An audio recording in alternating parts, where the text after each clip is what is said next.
Okay, it looks like a bulk of people have signed in and are registered and ready now. So uh, we will begin our session. So welcome everyone to our first webinar in this series. I'm just gonna go over a few kind of housekeeping um, points first. You can use the Q&A feature to ask questions throughout the webinar. We're going to try to get to as many of those questions as possible uh, throughout today's session. Uh, we will have kind of a conversation between Wendy and I, and then move into kind of a more open Q&A after as well. So if we don't get to your question right away, don't worry. We'll try to get to it throughout our time today. And if throughout this session you miss something, you have to step away for a moment and you missed a vital part, don't worry, there will be a recording of today's session. It'll be available through YouTube, both through the VISOA YouTube channel as well as the LandlordBC website channel. I also like to mention that this is our first in our series. We're really excited to bring this to British Columbia, this conversation series on tenancies within strata units. We will have another session on November 18th that is titled Strata Council's Guide to Rentals. You can get more information about that once we post in the next probably coming weeks. We'll be posting that on the VISOA website and their social media, as well as the LandlordBC website. Also, the LandlordBC, if you're not a member of LandlordBC, you can get access to our non-member e-newsletter to stay up to date as well. And members of LandlordBC, of course, get our twice a month e-newsletter as well. So that is it for housekeeping, and I will pass that off to Wendy. Good morning. Welcome to our webinar, Getting Started as a Strata Landlord. My name is Wendy Wall. I'm the president of the Vancouver Island Strata Owners Association. We provide education, support, and advocacy for British Columbia strata owners and strata corporations like condominiums, townhouses, and bare land stratas. I'd just like to take a moment to say VISOA's office is located on the unceded ancestral lands of the Lekwungen peoples, also known as the Esquimalt and Songhees nations. And we do honor the many territorial keepers of the lands and waters where we live and work. My co-host, Hunter Boucher, is the Vice President Operations at LandlordBC. Hunter has more than 15 years of experience in the rental housing industry with a focus on legislative issues and best practices. Today, now that rental restriction bylaws are banned in strata corporations, many strata owners and council members have questions about rentals. VISOA and LandlordBC have teamed up to present a series of webinars to help strata owners, landlords, and councils navigate the complexities of rentals in stratas. So thank you for helping us kick off this series. And today I'll be asking Hunter some questions so we can all learn about the fundamental knowledge that all strata landlords need to know. Hunter, can you give us an overview?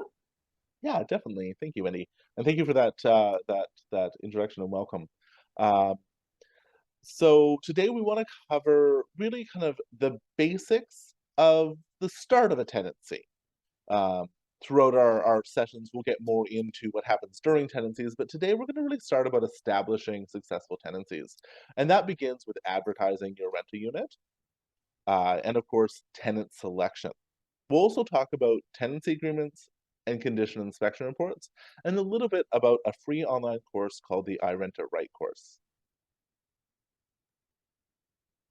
Okay, so let's get started with our first question. After a strata owner has thoroughly read their strata bylaws, what are your tips about advertising a rental unit? Yeah, definitely. Well, actually, maybe I should take a quick moment to really reiterate the point that you just made about reading the strata bylaws is such a vital part of becoming a landlord. First of all, you want to make sure that, when you get to the part of advertising, you understand the bylaws that are in place, because your advertisement may need to mention certain things in there. But along with the strata bylaws, you're going to want to make sure that you have read things like parts of the Residential Tenancy Act and regulations and their policy guidelines. There's a bit of research that's needed before you get to that point. But once you've got to that point, you understand the basics of what it is that you can offer. We get to advertising. And advertising is really important because it gives you an opportunity to reach the right audience. The wording in your advertisement can be used to ensure that your advertisement really calls to the type of tenant that you're looking for. So it's really important that you are descriptive in your advertisement. You don't want to keep it limited to, the bare essentials of what's included. And we also have to remember that now that advertising, and I say now as if it's new, but advertising, of course, is online. It's not, done generally in newspapers, though they still exist.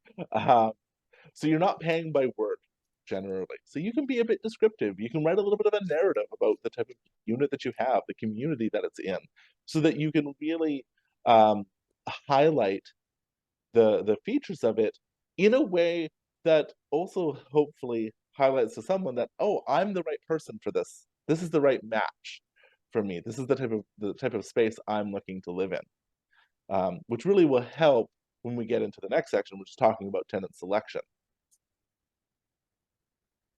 So, are you ready for me to jump Yeah, go ahead. in? So let's say my ad is doing really well. I've got lots of people who are interested in the unit.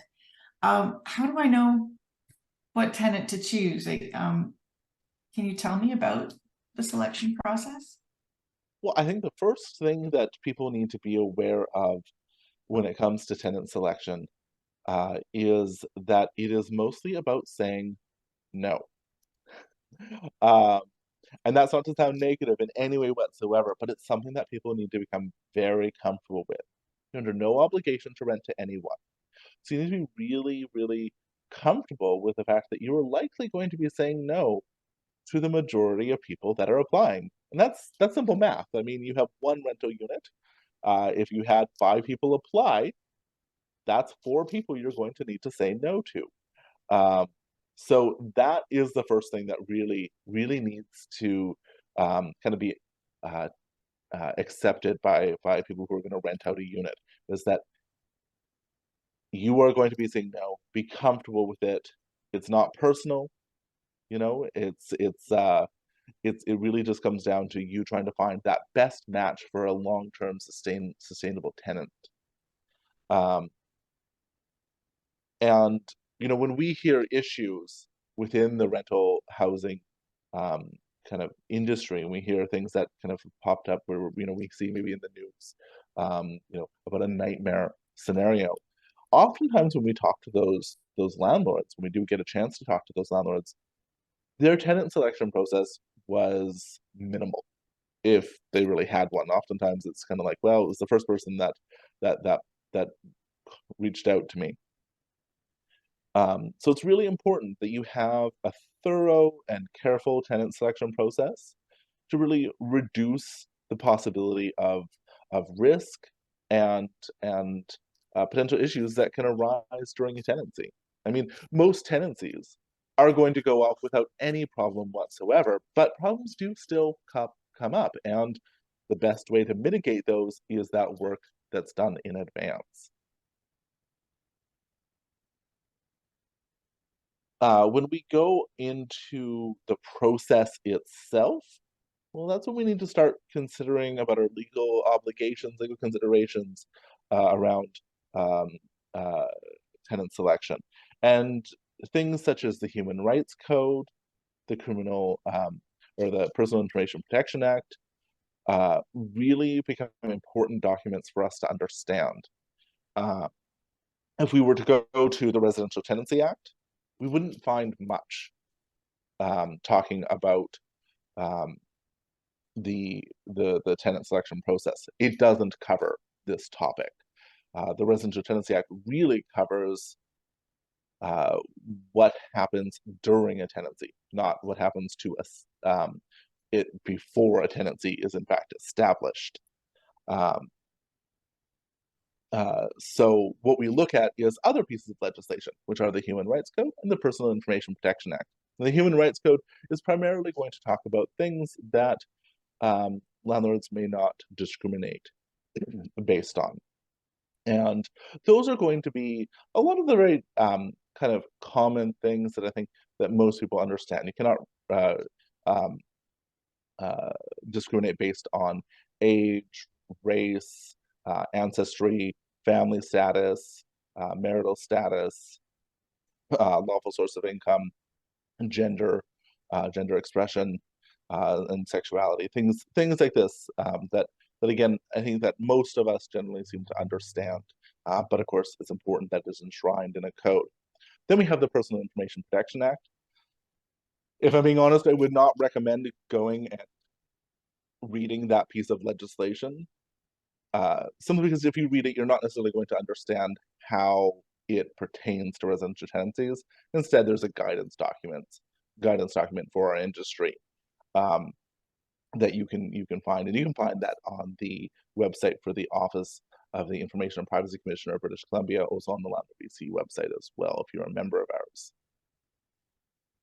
So with those considerations in mind, we then get to, well, what can you kind of check and what can you look into?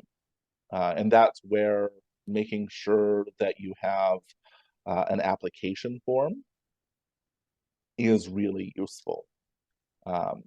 And application forms allow you to gather as much information as is necessary in one location, in one clear space. And you want to make sure that if you're using an application form that it's compliant with the statutes within our jurisdiction, so within British Columbia. LandlordBC, we provide one to our members.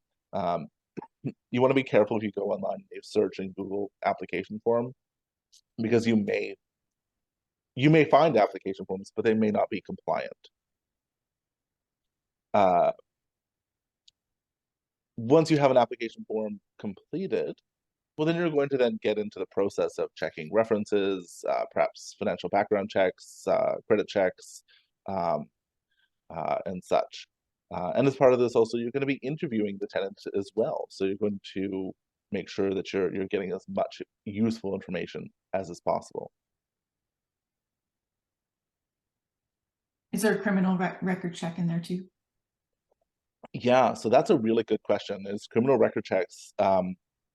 Criminal record checks are generally not something that are prohibited, or rather, something that are prohibited. Rather, they are not allowed generally in British Columbia.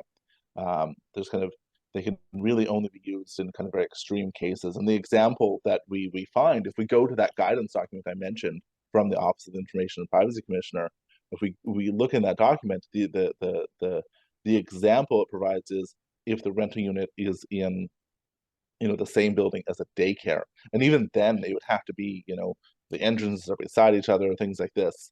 You have to be really careful with criminal record checks, and generally speaking, they are not allowed. Moving on. Yeah, still within tenant selection, but I think that we can go to a few more questions within there.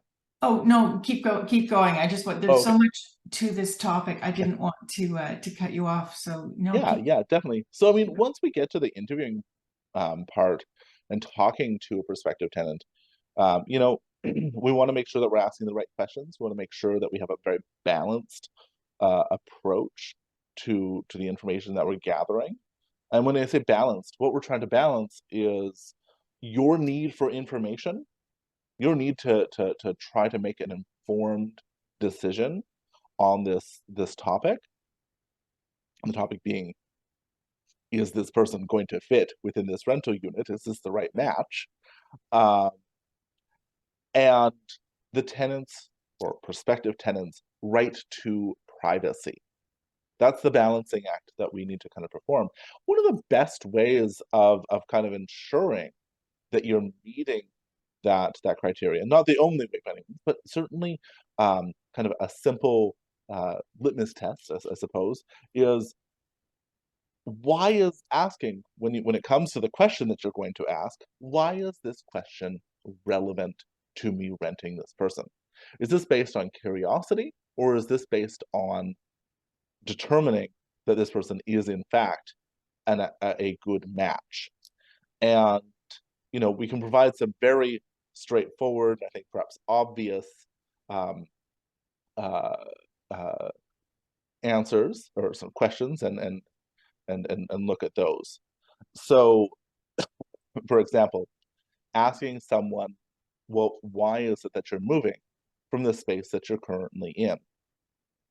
Well, that pertains to their rental housing situation, their housing situation, which is, of course, relevant to what you're offering, which is housing.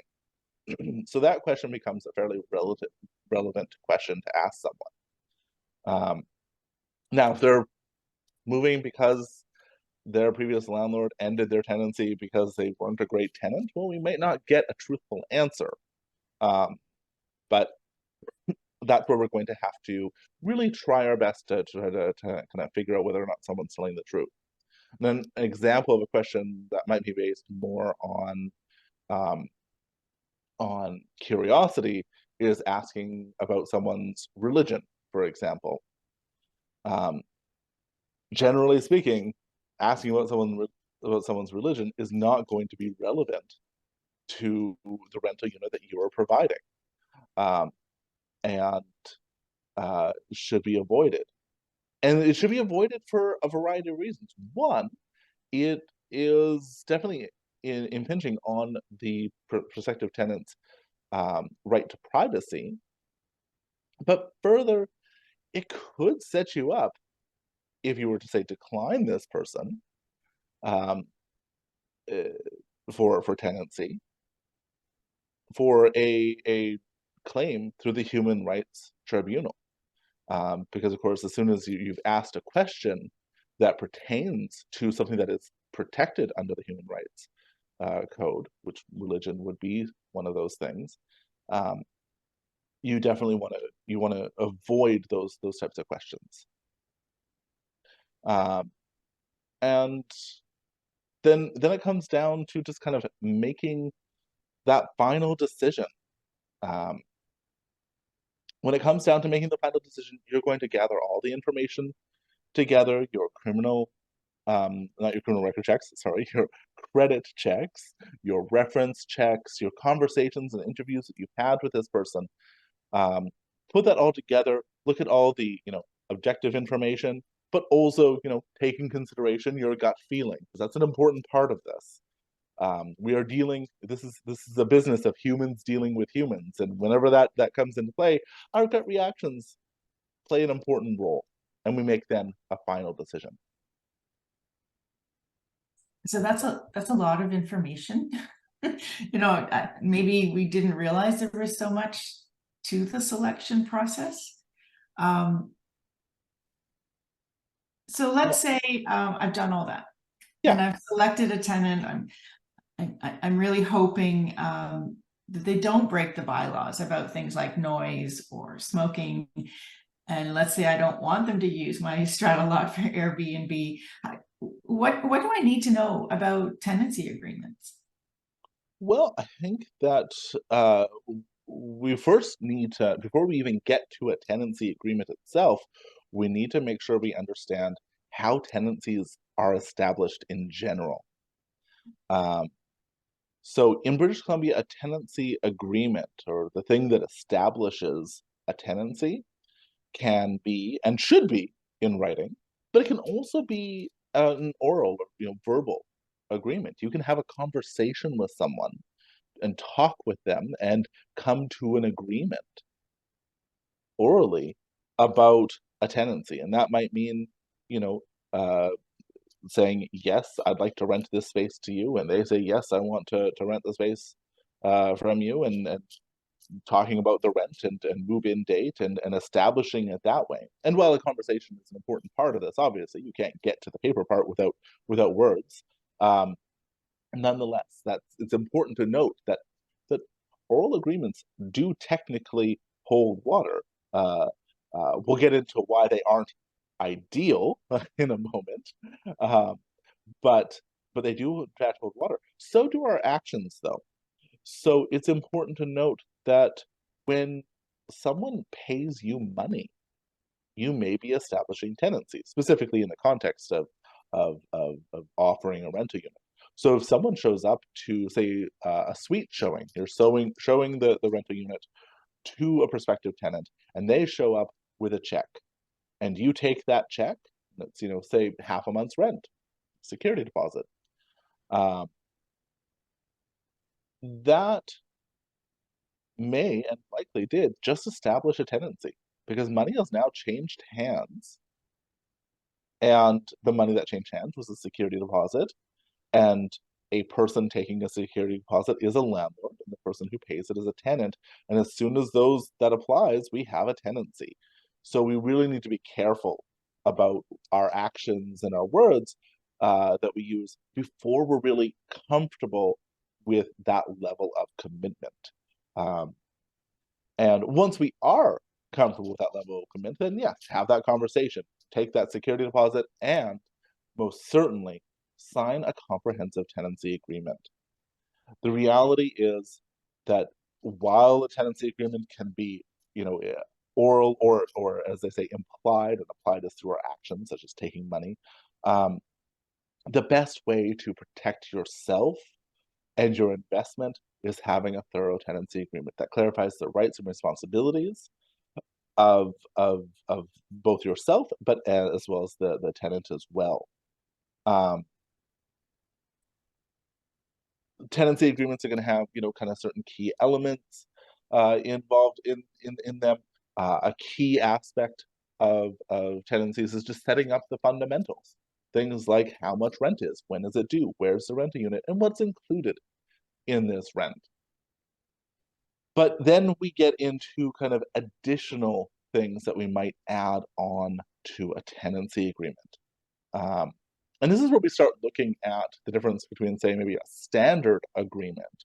And I say standard, by that I mean the tenancy agreement that is provided by the province of British Columbia, by the government. It is an agreement that is technically in place for every residential tenancy that exists in the province, whether that agreement was in writing or not. The terms of that standard agreement apply no matter what. But then we can look at kind of more comprehensive or custom agreements. We want to be careful with agreements that are not the government agreement, because there are certain requirements that an agreement needs to meet. And so if you're using an agreement that is not the government agreement, you want to make sure that it's coming from a trusted source. So, for example, at LandlordBC, our association, we provide our members with a proprietary tenancy agreement. It's proprietary to our members.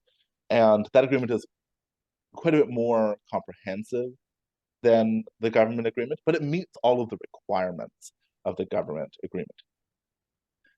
The important part to note here, though, is the comprehensive aspect of your tenancy agreement. You want to make sure that it's covering all those things that you want in place, such as, for example, maybe no smoking, or no pets, or maybe only certain types of pets. The need for a tenant to perhaps have tenant's insurance, information around parking, use of common areas, use of the outside space, what they can put on the balconies, and such. So there's a variety of things that need to be considered for those additional terms And while you can go and you can draft one of those agreements yourself, again, I do generally recommend seeking out a comprehensive tenancy agreement from a trusted source. The other thing that we need to make sure is that the tenant understands and consents to the tenancy agreement.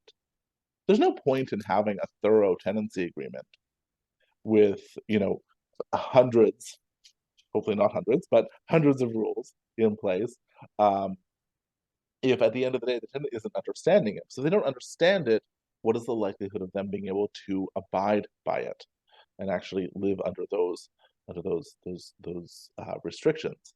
So we want to make sure that the agreement is understood by the tenant, and that generally just means going through the agreement with the tenant and talking about what's included in it and what your expectations are, and making sure that they don't have any kind of loose questions about it.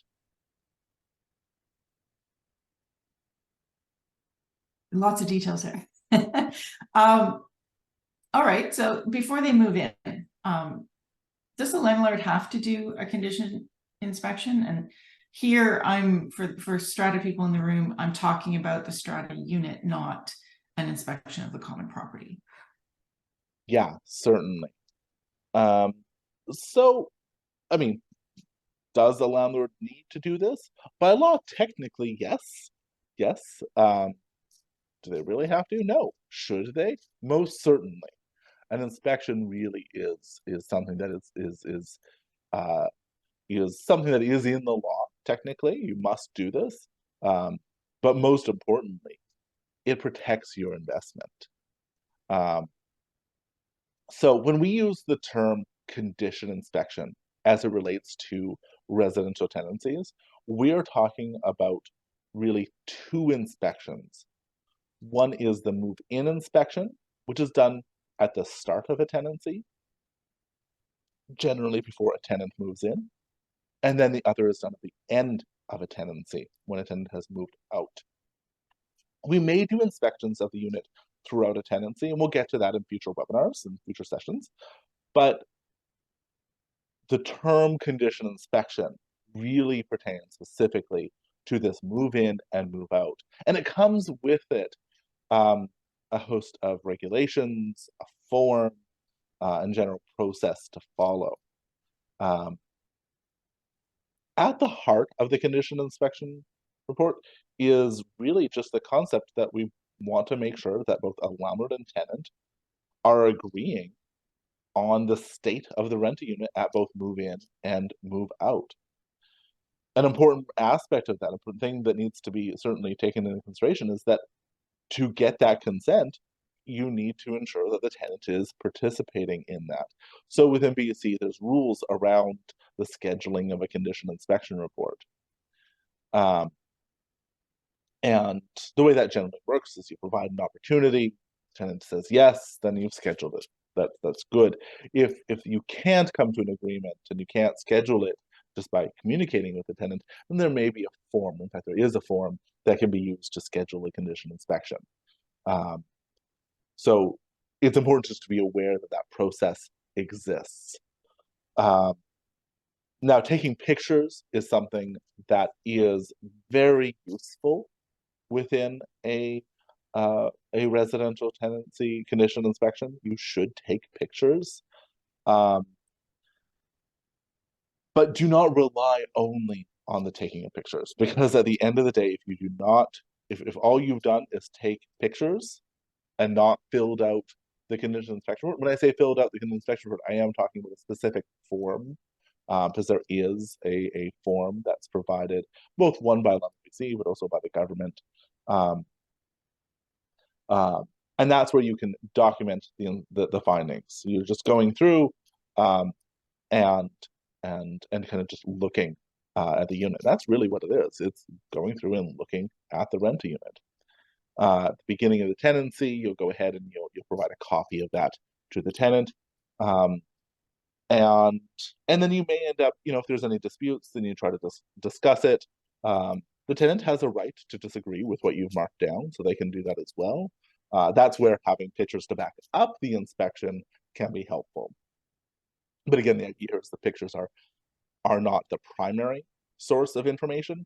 They are something that is supportive of that primary source, which is the condition inspection report itself. So what about at the end if the landlord says he cracked the toilet seat and I say, no, that wasn't me, it was like that all along? How do you resolve that dispute? Certainly. Well, if we have a condition inspection report completed both at move in and move out, and at move out you have discovered some damage that from the inspection at least appears to not have occurred prior to the tenant moving in, so it was caused by the tenant. You're going to negotiate with him, you're going to talk, you're going to show documentation. Hopefully common sense will prevail in that situation.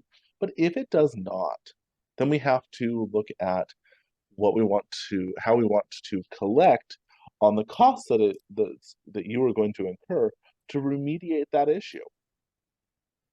And that might mean a lot of different things, or really two different things, I suppose. And that's the first is trying to negotiate an amount with a tenant, and that's where you need to kind of be flexible sometimes. And the other is looking at the residential tenancy branch for assistance, and they offer dispute resolution services where you can apply to have an arbitrator basically resolve a dispute. And there's rules at the end of the tenancy. When we get into one of our future sessions, we're going to talk about the end of tenancy kind of process. And when we do that, we will of course be talking about kind of in depth what those processes are in terms of applying to retain deposits and such. Suffice to say, or simply to say, there is a process through the RTB to apply to retain those deposits. So you've given us a lot to think about, obviously. It kind of shows that there's a lot more to learn, whether you're a strata owner or a council member, there's a lot more to learn. Can you tell us about LandlordBC's free online course, I Rent It Right? Yeah, most certainly I can. So we have, as I just mentioned, a free online course called the I Rent It Right course. It's a self-paced course, and it talks about everything from tenant selection, like we've talked about today, to establishing the tenancy, which includes tenancy agreements, condition inspection reports, taking deposits, which we didn't really talk about much today, and goes on to during a tenancy, ending tenancies, post-tenancy. And it can be found at the LandlordBC website under the Education tab on our homepage. And it is, like I said, it is free, self-paced online course. Great. Thank you so much, Hunter. I see that we do have a few questions in the Q&A, so we were planning on doing about half an hour for questions. And I'll just remind everybody to type in your question if you have one. I'm going to look for ones first that are right on point with the things Hunter's been talking about. So somebody asked about, can they request or demand a credit score report? That's a really good question. And the answer is generally yes. So when we look at the Residential Tenancy Act, again, we don't see anything in there about tenant selection. So we instead go to our other two documents, the Human Rights Code and the Personal Information Protection Act, or rather the guidance document for landlords under the Personal Information Protection Act. And in that guidance document, it does talk about credit checks. Whenever we're talking about privacy, rarely will it say yes or no. It'll generally say, generally yes, generally no. Which is just a simple way of saying yes or no, or a more complicated way, rather, of saying yes or no. So when it talks about credit checks, yes, credit checks can certainly be used. You want to be kind of, traditional in how you're using them. You don't want to run a credit check on every single person who just applied to your rental unit. You want to run a credit check kind of as one of the last steps of your tenant selection process. Once you've really kind of really narrowed down who it is that you think you're going to rent to. Now, the question was, can you ask or demand a credit check? Well, you can ask for it. They can, of course, decline. If they decline, well, that might not then allow you to thoroughly go through your process if a credit check is really going to be part of your process.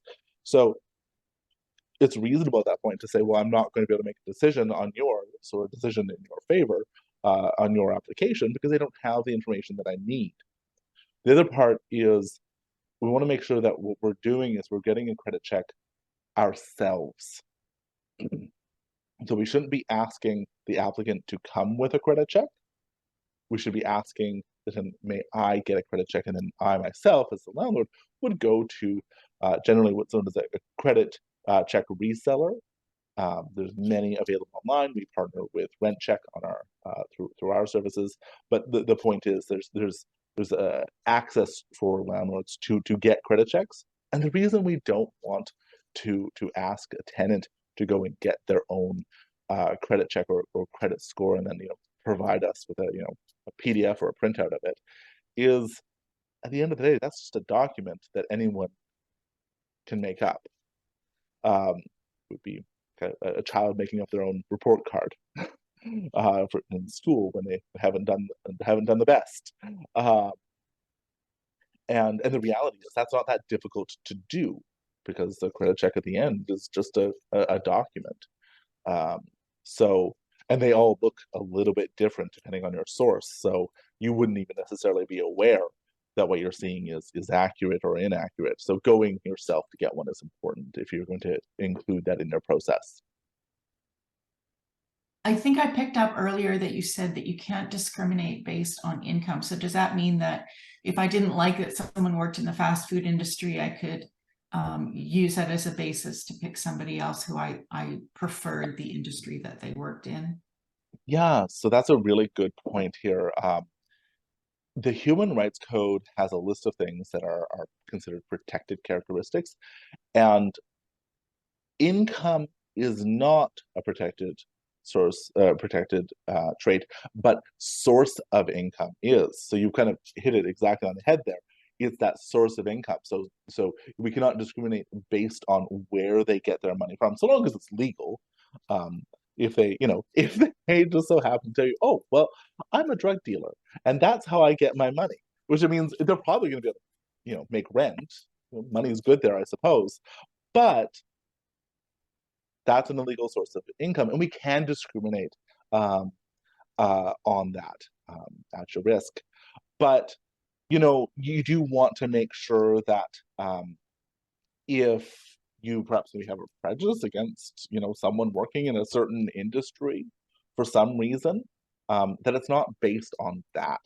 The lawful place that they get their money is their business, so long as at the end of the day the money that they are making is enough to be sustainable for the tenancy.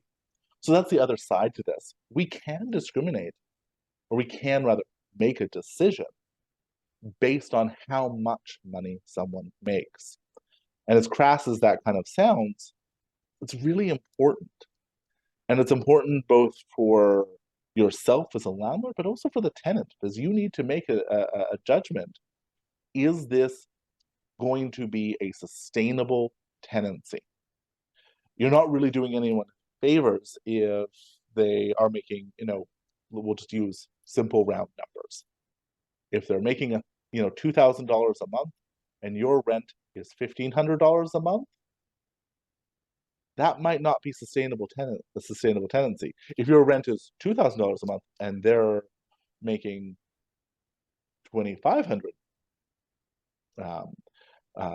dollars a month, that also may not be a sustainable tenancy. That doesn't leave a lot of money left over for groceries and other bills that are certainly going to be part of just people's lives. So you want to try to make a decision on based on their income, but it's based on sustainability. Historically, that amount has been like 1/3 of someone's income. We know that these days that's changing and it's moving up and closer to half and such, but that's kind of for you to decide. So that raises the question, can the application form ask the person what their gross annual income is? Yeah, it most certainly can. You can most certainly ask a tenant how much they make in a year, and if you're not really getting enough other information, you know, the references weren't all that great, or you know, maybe didn't exist at all, the credit check, maybe there wasn't one, they didn't come back conclusive, um, you might want to gather some more information around their income as well. Okay, we have a really good question here that's very on point with stratas. So let's say it has to do with the bylaws versus what a tenancy can say are the rules. So let's say the strata does allow one dog or one cat. As a landlord, can you be stricter? Can you say, I'm going to rent, I want no pets? That's going to be a term in the agreement. Can you do that? Yes, most certainly. So there are two sets of rules that we need to consider, and they shouldn't be um, in conflict with each other generally, but they can certainly uh, enhance each other, or maybe in some cases be a bit more strict in some cases. So this is perfectly fine. It's up. The Residential Tenancy Act allows landlords to put in their agreement a term that prohibits pets, and you can prohibit pets entirely. You can say just no pets whatsoever, and that means cats, dogs, gerbils, guinea pigs, hamsters, snakes, spiders, birds, fish, anything else that people might consider a pet. Those can be prohibited 100% if you have a clause in your agreement, or you can set, you know, other restrictions saying, yes, I'll allow one gerbil and one snake. You might only end up with one snake after a while, but there's nothing, because what you're doing in this case though is setting a rule that's stricter than the strata bylaws. You're not conflicting with it. It's just really, it's your right to say, despite the fact that the strata allows them, I do not in my specific unit for rentals. So here's one that I think I'm going to answer if it's okay, Hunter. Yeah. Is that should you add the strata bylaws to the rental agreement? Here I'm going to say it's not necessary, because there's something called a Form K, which is under the Strata Property Act, and within 2 weeks after renting the unit, it can be before or after, but the deadline is 2 weeks after the tenancy begins. The landlord has to have the tenant sign this thing, and the Form K is a simple form, but basically all it's doing is saying to the tenant, you agree to follow all the bylaws and rules of the strata corporation. The landlord signs it, the tenants sign it. So to answer the person's question, I personally would not attach the bylaws to the tenancy agreement, because that makes them static. Our bylaws and rules change all the time. So just having them sign the Form K and saying, you have to follow the bylaws and rules, means that they're agreeing to all of the future bylaws and rules as well. So on VISOA's website, we have links to the forms, the official forms under the Strata Property Act. And I believe we have the Form K as well as a printable version, just because it's used so much. So I hope that answers that question. And it's certainly something we'll cover again in the next webinar.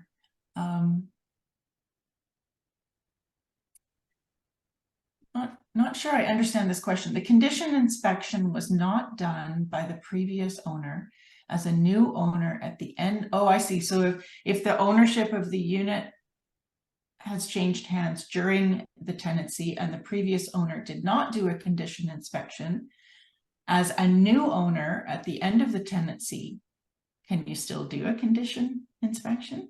That's Yeah, a great. that is a really good question. Um, so, um, and we can, we, we can spend a couple hours talking about the purchasing and selling of properties and all the little nuances that come with that.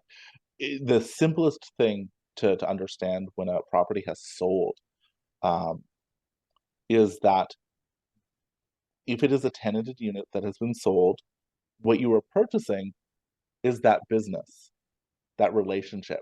Because being a landlord is running a business.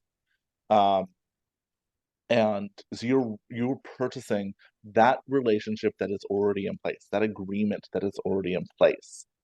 Um, and and when you do that, you're purchasing all the things that that landlord, that previous owner, has done correctly, but also all the things they've done incorrectly. So, um, they should do an owner should do an inspection at the beginning of the tenancy, at the beginning and at the end of the tenancy. If they have not, well, then um, you as a new owner coming in midway can certainly do an inspection at the end of the tenancy, but you will not have one for the start of the tenancy. And that is going to cause a problem. So, I would say that one of the important things to be aware of when purchasing a property is ensuring that that paperwork is in place. Um, and that you get a copy of it. Because even if it's in place, but you don't get a copy of it, it really kind of is as if it didn't happen. So you can't provide it as evidence. So that's really important. So again, short answer, while you can do an inspection at the end of the tenancy, if you're a new purchaser, at the end of the tenancy, you can do one. It likely isn't going to have a ton of effect because we don't have something to compare it to, which is the inspection at the start of the tenancy. And technically, under the Residential Tenancy Act, you would have be considered to have waived your right to claiming for damage or loss against the deposit. So you'd be relying on doing that ending condition inspection with the tenant and hoping that they just agree. They come to a meeting of the minds that yes, this looks like it was broken. Do you agree to deduct that from a deposit or some kind of mutual agreement? Exactly. And that's perfectly fine. There's nothing wrong with it. In fact, that's good. That's what everyone, the residential tenancy branch, LandlordBC, so we all want landlords to come to agreements with their tenants. That would be perfect. And that might mean negotiating a bit as well. So, if it's $1,000 worth of damage and you don't have that moving inspection, you might want to, be comfortable going down to a lower amount. Because if you went to disposition, you'll likely not get anything. So this kind of ties in. Let's say at that last inspection, there's no damage per se, but the place is just filthy. Can cleaning be part of that deduction of a deposit? I know we're getting into the weeds here and there's going to be a future webinar, but I just thought that's a pretty common question. It ties in quite a bit, certainly, and it is a really common question. So thank you to the person who asked that. I think the first thing that we need to be really aware is the language that we use.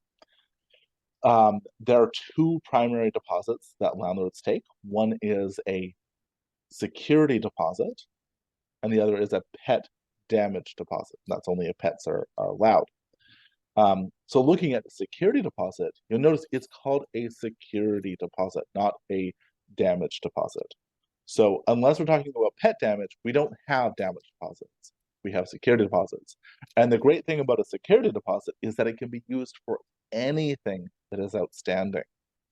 That can be rent, it can be utility bills, it can be fees that have applied throughout the tenancy, perhaps maybe fees that were issued, or fines even that were issued by the strata if applicable. And of course, cleaning as well. So, and damage. The idea of a security deposit is pretty much anything that's outstanding. There is, of course, process to deal with that properly and such. It is, fairly involved. need to have tenants consent or need to apply through the residential tenancy branch within a certain time frame and such, but nonetheless, it is allowed. We only have 10 minutes left, so I'm just going to say there's a few questions in here that are very strata related that are not necessarily on point with today. So I will be typing in my email address for those people so that you can send your question to me directly. But I'm going to stick to the topic, Hunter, with related to things that you've talked about. Let's say you've selected a tenant, they've paid their security deposit, and then they change their mind. Can the landlord keep the security deposit? That's a really good question. Yeah. So the first thing I guess that we want to look at is, it's a security deposit and it's meant to cover anything that is owing by the tenant. We can't just keep something for nothing. We're not, we don't issue fines. We're not a governing. As landlords, we don't, we're not a governing body. There's no availability for fines and such. So if you're going to keep the security deposit, then you would need to match that security deposit with a debt that the tenant has. Now, in a situation where a tenant has signed an agreement with a landlord and then decided, nope, I don't want to rent it anymore, I'm going to not move in, there likely is going to be a debt owed by that tenant. That debt would likely be rent, because you've signed an agreement with them.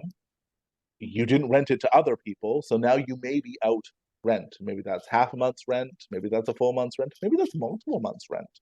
But nonetheless, if the tenant in the end owes you money because of something like unpaid rent, because they chose to not move in and pay rent, then most certainly you can deduct that from the deposit. Again, the process of deduction still applies. So we get their consent or we apply through the RTB.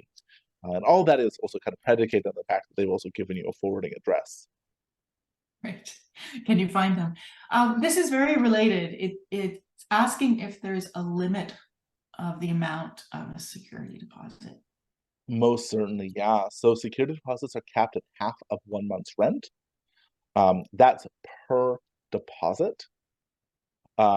So if we look at the security deposit, that would be up to half of a month's rent. And for a pet damage deposit, again, half of a month's rent. The important part there is that it is 1 pet damage deposit per tenancy, not per pet. So if your strata allows the tenant to have as many pets as they want, and you allow the tenant to have 3 dogs and 3 cats, I want to see that unit after a year, but 3 dogs, 3 cats, it's not a pet damage deposit per pet, it's just 1 for the whole tenancy, which is a really important thing to be aware of, because half a month's rent, even with rent being relatively higher these days, it's not necessarily going to cover all of the damage. And you want to make sure that you do have as much coverage there. Well, I'm going to just interject, Hunter. What happens if I didn't have a pet at the beginning of my tenancy, but 6 months later I get a pet? I imagine I still have to pay a pet, or that you can ask me to pay. Exactly, yeah. So most certainly, you can ask for a pet damage deposit partway through a tenancy. Oh, okay. This is a great question. Are you required to explain to other potential applicants, to other applicants, why you didn't approve them for the tenancy?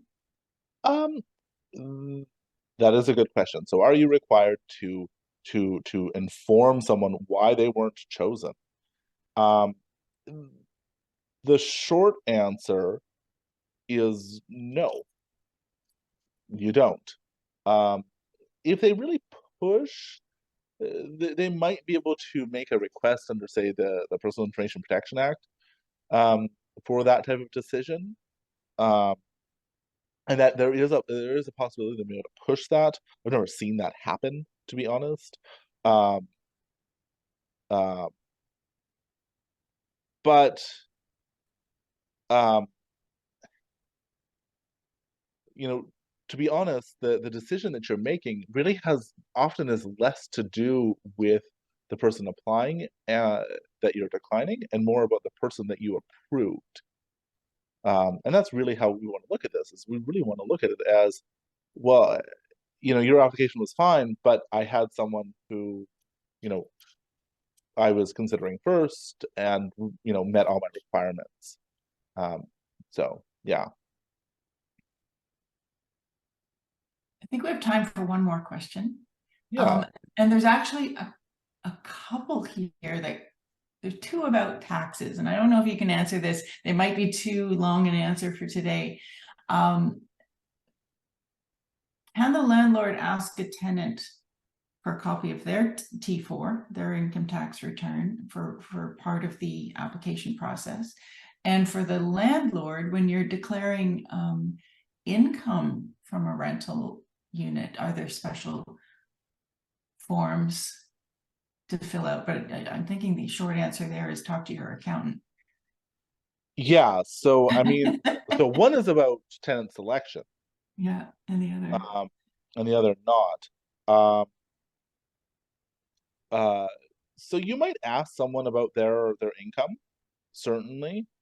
Um, uh, and you might include, that might include asking, um, for something like, say, a T4.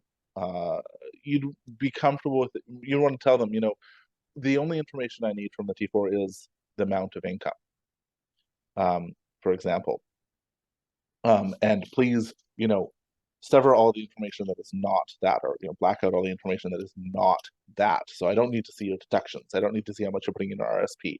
I don't need to see any of that other information. Maybe I don't even need to see your social insurance number. It just needs to have your name and the amount of income. Ideally, we try to avoid getting to more intrusive things like asking to see T4s. The reality is, what we want to do is verify their employment.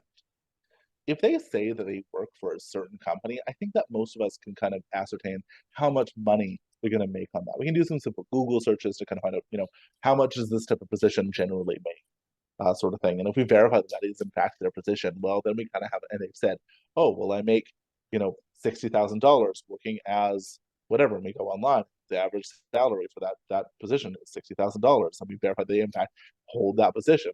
Well, would we want to go further than that? Probably not. What we'd want to make sure is that, what are they doing with that income? Are they paying their bills on time? And that's where things like a credit check can come in really useful.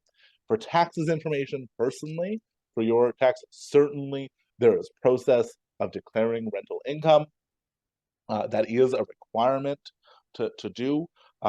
We at LandlordBC are not tax experts, and we want to talk to an accountant. Yeah. I think we've covered most, but just for the people who didn't get their question answered, I've sent my email address to a bunch of people who are asking strata specific questions. I know that you're going to be looking at the questions later, Hunter. Do you want me to make a note of the people who didn't get an answer, or do you want to give those people a way to perhaps find free information on your website? Most certainly, yeah. So, yeah, just kind of maybe just wrapping things up here. I think some of the key takeaways today are definitely that there's a lot to know, and being a rental housing provider in the province of BC. There is resources though, and you can get a lot of those resources at landlordbc.ca. And then as it pertains to strata specifically, visoa.bc.ca. So that's landlordbc.ca, and then VISOA, .bc.ca. And if you go to landlordbc.ca, we have a contact us option. Fill out a form there, or email us at info@landlordbc.ca. And try to provide you with resources, or at least information about our membership. Yeah. We covered so much, Hunter. I'm just wondering, could you give us a summary, some sort of recap, or is there anything that you really wanted us to take away from today's webinar? I think the thing that we want to take away from this is that being a landlord is running a business. And I did mention it earlier, but it is the reality of this. When you choose to rent a space out to someone, you are providing a service, and in return, getting money. That's a business. And just like most businesses, there are things that govern it. Unlike most businesses, there's a lot of things that govern this business. So it's really about just making sure that maybe you don't know everything. That's fair. No one expects you to know everything, but that you know that there's a lot that exists out there, and you know how to find those resources, so that before you get into situations that are perhaps problematic or going to cause an issue, that you can do the research and get the support. Right. It really just comes down to, practicing responsible landlording, and ensuring that what you're providing is something that's compliant with the laws, and is ethical, and is providing a good service at the end of the day. And again, the I Rent It Right course is free, so it's going to go into a lot more detail for many of the things that you talked about today, right? Exactly, yeah. But the I Rent It Right course is only a part of the picture. As mentioned earlier, we have more sessions coming up, so I do encourage folks to enroll in our November 18th session. Information can be found on the VISOA website and social media, as well as LandlordBC non-member e-news, which you can sign up for at the LandlordBC website if you've not already. And members of LandlordBC, of course, do not need to sign up for that, because they get our twice monthly, very detailed newsletter as well. And that's going to be a strata council's guide to rentals. So anybody who's in the room today who's maybe not interested in being a landlord themselves, but they're interested in more of the strata management operations governance side of being a council member when people are renting their units. Hopefully you'll join us for that November 18th. Any closing remarks that you wanted to make, Hunter? I think that is it, other than I just would really like to thank everyone who has joined us today. It is great to see so many people joining us on a Saturday morning. I think that the VISOA members are used to these ones, but we have not done them ourselves at LandlordBC. So it is great to see some of you join us today. Thank you all for your attention, and for your thoughtful questions. It is very much appreciated. And thank you, Wendy, so much for working with us to put this together.